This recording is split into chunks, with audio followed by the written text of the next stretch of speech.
ABH19 न्यूजचे Jalgaon जिल्हा प्रतिनिधी शाहिद खान यांची एक धक्कादायक बातमी समोर येत आहे। जळगावच्या इच्छादेवी चौकात भीषण आग, 3 ते 4 दुकाने आगीच्या भस्मस्थानी, वाहतूक ठप्प। शहरातील चाळीसगाव रोडवरील इच्छादेवी चौक परिसरात शुक्रवारी दुपारी 1:40 सुमारास भीषण आग लागल्याने एकच खळबळ उडाली। प्राथमिक माहितीनुसार या आगीच्या तडाख्यात 3 ते 4 दुकाने आगीच्या भस्मस्थानी सापडल्याची माहिती समोर येत आहे।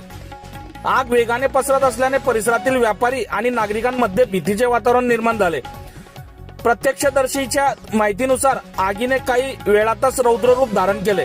घटनेची माहिती मिळताच अग्निशमन विभागाच्या 2 बंबांनी तातडीने घटनास्थळी धाव घेतली आणि आग आटोक्यात आणण्यासाठी युद्ध पातळीवर प्रयत्न सुरू केले। दरम्यान आग नेमकी कशामुळे लागली याचे कारण अद्याप स्पष्ट झालेले नाही। प्रशासन आणि संबंधित विभागाकडून घटनेची माहिती घेतली जात असून आगीत झालेल्या नुकसानीचा अधिकृत आकडा अद्याप समोर आलेला नाही। या आगीमुळे इच्छादेवी चौक ते चाळीसगाव रोड दरम्यान वाहतुकीवर मोठा परिणाम झाला असून रस्त्यावर वाहनांच्या लांबच लांब रांगा लागल्या। परिस्थिती नियंत्रणात आणण्यासाठी पोलिसांनी घटनास्थळी धाव घेत वाहतूक सुरळीत करण्याचे प्रयत्न सुरू केले। दरम्यान अग्निशमन दलाचे जवान आगीवर नियंत्रण मिळवण्यासाठी शर्थीचे प्रयत्न करत असून या आगीत नेमके किती नुकसान झाले आणि आगीचे कारण काय याबाबत अधिकृत माहितीची प्रतीक्षा आहे। बघत रहा MH19 न्यूज। मुख्य संपादक श्रीकांत वानखेडे सोबत ब्युरो चीफ जोहेब सय्यद, जळगाव जिल्हा, महाराष्ट्र। तुम्ही बघाल तर म्हणजे या सकाळपासून आम्ही महापालिका असो किंवा मामा असो किंवा मी असो आणि प्रशासन असो, आम्ही पावसाच्या याच्या संदर्भात सगळ्या गावात आम्ही फिरत आहोत। पण त्याच्यामध्ये एक दुर्दैवी घटना झालेली आहे की आपल्या इथे ही एक मोठी भीषण आग इथे लागलेली होती। मला जसं सांगितलं ऋत्विक काका इथे आधीपासून पोहोचलेला आहे। त्यांनी सांगितलं की एखाद्या मागे शॉर्ट सर्किटमुळे ती झालेली होती आणि सर्व जॉईंट घरं होते, त्यामुळे ही आग लवकर वाढलेली होती आणि भरपूर नुकसान मला वाटतं इथे झालेलं आहे। त्यांनी सर्वांनी कुठल्या दुकानाची मागची भिंत तुम्ही बघू शकाल ती तोडून मागे जाण्यासाठी जागा मोकळी केलेली आहे।